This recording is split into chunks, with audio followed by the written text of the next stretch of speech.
Salam Jemaat yang dikasihi Tuhan, kita ketemu kembali hari ini. Kiranya damai sejahtera sukacita Allah melimpah dalam kehidupan kita semuanya.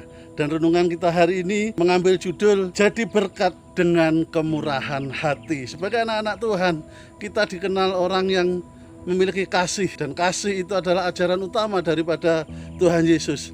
Dan kemurahan hati itu adalah merupakan salah satu praktek daripada kita memiliki kasih di dalam kehidupan kita. Dan ayat bacaan akan saya ambil dari Amsal 11 ayat 24 dan 25. Ada yang menyebar harta tetapi bertambah kaya, ada yang menghemat secara luar biasa namun selalu berkekurangan. Siapa banyak memberi berkat, diberi kelimpahan. Siapa memberi minum, ia sendiri akan diberi minum. Jemaat yang dikasihi Tuhan, kemurahan hati dengan menjadi berkat bagi sesama.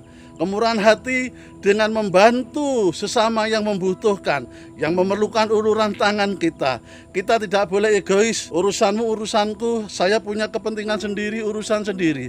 Tetapi sebagai anak-anak Tuhan yang dikenal bahwa Kristus itu adalah kasih, maka kita harus mengasihi sesama dan menjadi berkat lewat kemurahan hati. Kalau dilihat di dalam ayat yang ke-24 dikatakan ada yang menyebar harta tapi bertambah kaya. Artinya bahwa ini bukan harta disebar begitu saja, bukan dihambur-hamburkan, bukan untuk sifatnya konsumtif, bukan.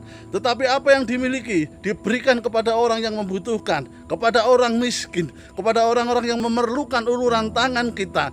Karena itulah keberadaan kita sebagai anak-anak Tuhan, di mana saudara dan saya ditempatkan, harus peka terhadap lingkungan kita. Apa yang bisa kita kerjakan untuk lingkungan kita, untuk orang-orang di sekitar kita.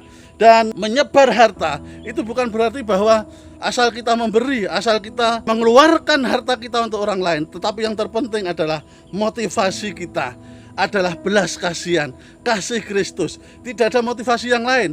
Kalau saudara ingat di dalam pemilu, itu banyak orang menyebar uang. Tapi motivasinya apa? Supaya dipilih, supaya dicoblos. Itu tidak. Tetapi kita tidak punya motivasi lain ketika kita memberi kepada sesama. Selain kita menaruh belas kasihan kepada orang itu, seperti yang Kristus ajarkan kepada saudara dan saya. Dan firman Tuhan jamin, ketika kita berani memberi, maka firman Tuhan mengatakan bahwa ada yang menyebar harta tetapi bertambah kaya, ada yang menghemat secara luar biasa namun selalu berkekurangan. Saudara yang perhatikan ayat yang ke-25, siapa memberi berkat diberi kelimpahan, siapa memberi minum ia sendiri diberi minum. Saudara jangan pernah berpikir bahwa saya masih perlu diberi, saya masih perlu ditolong. Itu tidak bicara saudara kaya atau tidak, saudara berkelimpahan atau tidak.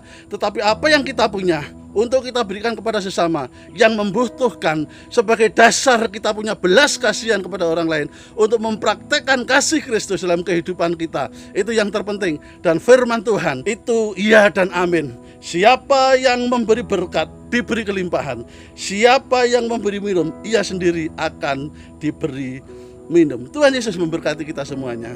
Immanuel.